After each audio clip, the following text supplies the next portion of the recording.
আমার মনে হচ্ছে আমি যেই সাইটে কাজে গিয়েছিলাম, যেখানে ওই বাচ্চাটা তোমাকে মা বলে ডাকলো, ওই লোকটা তোমাকে তার নিজের স্ত্রী দাবি করলো, ওখানে গেলে আমরা সব কিছুর উত্তর খুঁজে পাবো। হ্যাঁ, আমি সব কিছুর উত্তর জানতে চাই, কারণ আমি এভাবে বাঁচতে পারছি না। তারপর থেকে তোকে আমরা আর খুঁজে পাচ্ছিলাম না। অনেক জায়গায় খোঁজাখুঁজি করছি, কোথাও পাই না। হঠাৎ একদিন আমরা গ্রামের বাড়ি যাচ্ছিলাম, রাস্তায় দেখলাম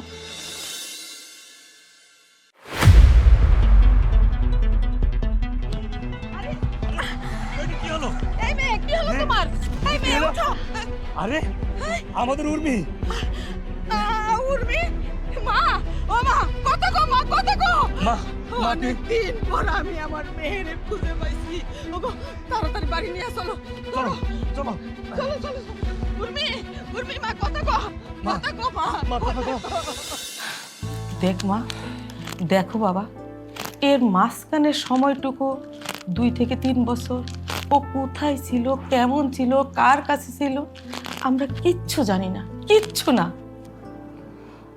আসলেই তো এই 3 বছর তোমার জীবনে কি ঘটেছে? তোমার জীবন থেকে 3টি বছর হারিয়ে গেছে। এই 3 বছর তুমি কোথায় ছিলে, কার সাথে ছিলে, কি অবস্থায় ছিলে, এটা কিন্তু আমাদের জানাটা খুব জরুরি। আমাদের জানা জরুরি তোমার সাথে কি ঘটেছে।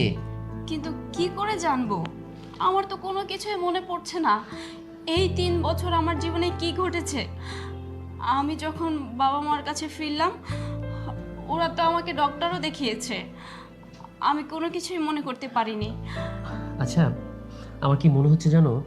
আমার মনে হচ্ছে আমি যেই সাইটে কাজে গিয়েছিলাম, যেখানে ওই বাচ্চাটা তোমাকে মা বলে ডাকলো, ওই লোকটা তোমাকে তার নিজের স্ত্রী দাবি করলো, ওখানে গেলে আমরা সব কিছুর উত্তর খুঁজে পাবো। হ্যাঁ, আমি সব কিছুর উত্তর জানতে চাই, কারণ আমি এভাবে বাঁচতে পারছি না। আমার এটা জানা জরুরি, এই 3 বছর আমার জীবনে কি ঘটেছে। তুমি এটা জানার ব্যবস্থা করে দাও।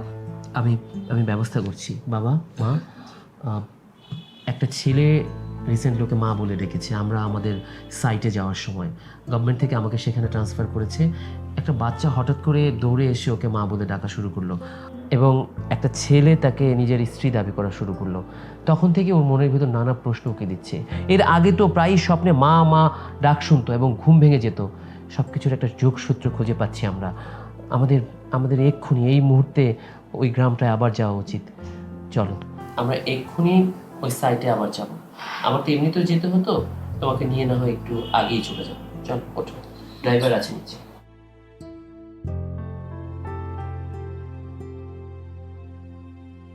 আমি তো খুব কনফিউজড হয়ে যাচ্ছি, বুঝছো, এই ঘটনাগুলো শুনে। এক্সকিউজ মি, আমাকে একটু বলবেন যে এখানে মানে এই এলাকায় মিতালি নামে কখনো কেউ ছিল? মিতালি মিতালি মিতালি, আরে মিয়া আপনি তো মিতালি রে নিয়ে ঘুরতাছেন। আমি মিতালিকে নিয়ে ঘুরছি মানে? আরে এই যে 7-8 বছর আগে এই যে লিঠুর লোকে বিয়ে হয়েছিল, 3-4 বছর সংসার করলো, একটা বাচ্চাও আছে, থুয়ে যে পলাই গেছে গা। কি বলছেন উনি? আপনি যা বলছেন সত্যি বলছেন? আরে মিয়া আমি তো যা কইতাছি সব সত্য কথা কইতাছি। আমরা হইলাম নিরহ বাঙালি, আমরা কি মিথ্যা কথা কই? এই যে এলাকার মানুষের জিগাইতে পারে না। আমার সব কিছু কেমন যেন লাগছে। তুমি চলো না, আগে ওদের বাসায় যাই, ওই ছেলেটার সঙ্গে আগে দেখা করি। আচ্ছা, কি যেন নাম বললেন? লিটু নাকি? হ্যাঁ, লিঠু। বাসাটা কোথায়? লিঠুর বাসা এই যে ওই যে টিনের ঘরটা দেখতেছেন না, ওই ঘরটাই। আচ্ছা ঠিক আছে, আপনাকে অসংখ্য ধন্যবাদ। এসো তো, তুমি এসো। এই সকল মাইয়া বাচ্চা থুয়া পলাই গেছে, আবার আরেকটা নাগর নিয়ে এই এলাকাতে এসে।